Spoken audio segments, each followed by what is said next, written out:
Nah,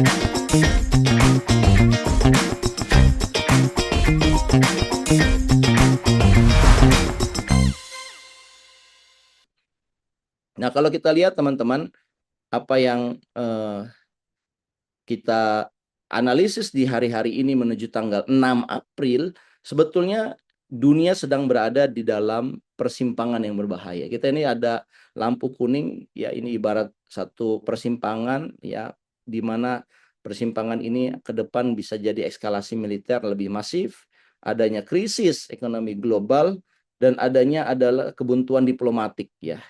Semua pihak tahu bahwa di persimpangan ini bisa terjadi tabrakan, ya, dan masing-masing pihak merasa saling mengancam, ya, dan tidak ada yang berani untuk memutar setirnya, ya, dalam arti mundur, ya, atau melakukan negosiasi. Kelihatannya kalau melihat jeda yang terjadi hari ini, ya, ini bukan sekedar jeda untuk negosiasi lebih masif, tetapi kelihatannya ini adalah akan terjadi eskalasi yang lebih maksimal lagi, ya, yang akan merugikan banyak negara. Ini kita analogikan, memang Donald Trump ini menerapkan satu negosiasi, ya, di mana ada tanggalnya 6 April sebagai titik tanggal ultimatum. Ini seperti analog bahwa seorang dokter, ya, ingin menyembuhkan pasiennya, tetapi si dokternya itu di dalam kliniknya selalu memencet alarm ancaman, gitu ya, sehingga pasien tidak aman. Atau analoginya seperti corporate, ya, satu manajer yang menuntut loyalitas atau kreativitas para karyawannya, tetapi di waktu yang bersamaan eh, mereka juga menebar ancaman pemecatan. Nah, saya kira ada terjadi satu ketidaknyamanan, ya, bisa jadi juga seolah-olah si pekerjanya patuh, tapi sebenarnya mereka patuh karena takut. Nah, ultimatum yang dilakukan oleh Trump ini kita bisa analisis sebagai sesuatu yang serupa, di mana negosiasi ultimatum ini disertai juga dengan pemboman yang terjadi terus-menerus, ya. Dan mereka berpikir Iran akan takut, Iran akan menyerah dan akan mengikuti negosiasi itu. Tapi apa yang terjadi di lapangan, ya, kita mendengar dari berbagai sumber, baik itu dari media ofisialnya dari Iran ataupun beberapa analisis, yang terjadi di Iran juga malah melakukan eskalasi, ya. Mereka siap untuk menantang pasukan daratnya Amerika dan sekutunya, begitu. Nah, ini yang terjadi sebetulnya bukan ruang kompromi, malah sebetulnya yang terjadi adalah masing-masing pihak melakukan persiapan untuk melakukan perang yang lebih besar. Logika Amerika mengatakan bahwa dia akan memberikan tekanan maksimal kepada Iran, ya, supaya dia tunduk masuk ke meja perundingan, ya, dan memaksa untuk kompromi. Sementara Iran juga mengatakan berkali-kali bahwa dirinya, Iran pemerintahnya menolak untuk melakukan negosiasi. Artinya kalau kita lihat, ya, dalam diplomasi itu persepsi lawan bicara itu jauh lebih menentukan daripada optimisme sepihak, ya. Amerika sepihak mengatakan ini akan reda, ya, tidak lama lagi perang akan selesai, Amerika telah memenangkan perangan. Ya, ini optimisme sepihak saja, tetapi kita lihat eh, pihak yang di sisi sebelahnya malah menyatakan yang berbeda. Nah, ini yang kita analisis teman-teman, seolah-olah ini adalah konflik antara Washington dengan Teheran, ya.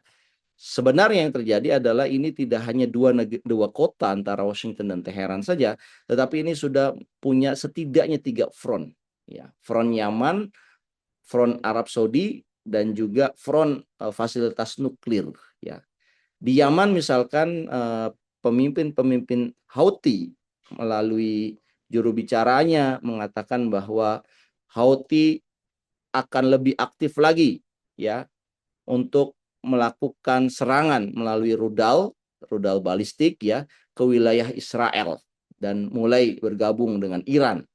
Dan saya kira ini ada satu apa istilahnya penyeimbang, ya, kalau Israel dibantu oleh Amerika, ya, sementara ini Iran belum ada ofisial yang membantu, ya, kecuali dari Yaman ini, ya, dari Houthi. Dan ini akan menambah ketegangan ini semakin membesar ya. Kita ingat bahwa Houthi adalah salah satu negara atau grup ya di Yaman yang sangat aktif ya membela kepentingan mereka yang tertindas di Timur Tengah seperti Gaza ya. Sebetulnya kalau Yaman dan Houthi-nya cuek, bisa saja ya mereka tidak peduli, tetapi ya sebagaimana negara Arab lainnya yang di sekitar Palestina ya, itu mereka tidak peduli kan terhadap eskalasi yang terjadi. Tapi kepemimpinan Houthi di Yaman ini memandang perlunya persatuan ya kawasan regional terutama kaum muslimin untuk melakukan serangan kepada musuh mereka, yaitu dianggap Israel dan berbagai kepentingan Barat yang ingin melebarkan wilayah kekuasaannya ya yang saat ini katakanlah hanya di Yerusalem ya dan di Israel, tapi ini mau diekspansi ya. Yaman menolak proses aneksasi itu karena berpendapat bahwa seluruh tanah Timur Tengah itu adalah miliknya negara-negara Arab, negara-negara Muslim, sedangkan kehadiran Israel sebagai kehadiran penjajah. Ya, sebetulnya sikapnya Yaman itu mirip dengan banyak pendapat di grassroots ya negara-negara Muslim, tidak hanya di Timur Tengah ya, tetapi juga di berbagai negara termasuk di Asia Tenggara, Malaysia dan Indonesia, bahwa Israel adalah memang tidak punya hak atas tanah yang ada sekarang sejak tahun 1948 gitu ya. Dan kemudian ada juga konflik ya di Arab Saudi di mana pangkalan militernya Amerika itu sudah diserang ya, beberapa informasi dilaporkan ada korban dari tentara Amerika ya, akibat serangan dari rudalnya Iran ya.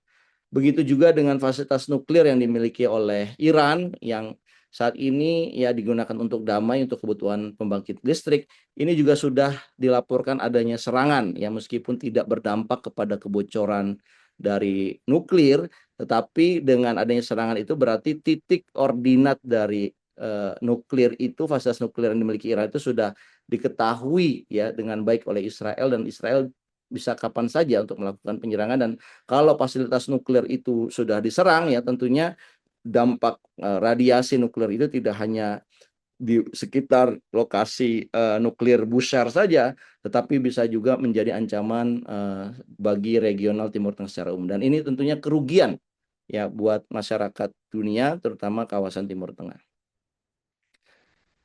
Kalau kita lihat teman-teman, apa sebetulnya dampak buat Indonesia ya akibat dari buntunya Selat Hormuz ya.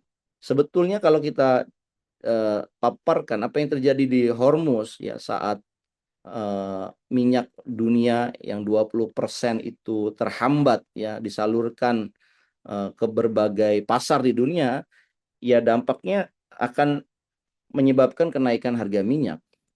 Dan ternyata dengan semakin terintegrasinya ekonomi dunia, ketika harga minyak naik ini ya, daya beli seorang ibu katakanlah di Depok, Jawa Barat misalkan, ini akan terdampak juga. Nah, ini bisa dijelaskan dari analogi pipa air ini. Keran yang pertama adalah keran utama Hormuz, kemudian masuk ke reaksi pasar global, dan akhirnya masuk kepada indikator makro di berbagai dunia, dan juga ada dampak mikro di Indonesia di mana kenaikan harga ini akan menaikkan biaya distribusi ya, dan harga bahan bakar ini naik, harga pangan juga akan naik. Dan ketika harga pangan naik ya, semua orang akan merasakan inflasi, kenaikan harga. Kalau mereka masih punya pendapatan atau pendapatannya naik juga ya, jadi bisa dikompensasi kenaikan harga.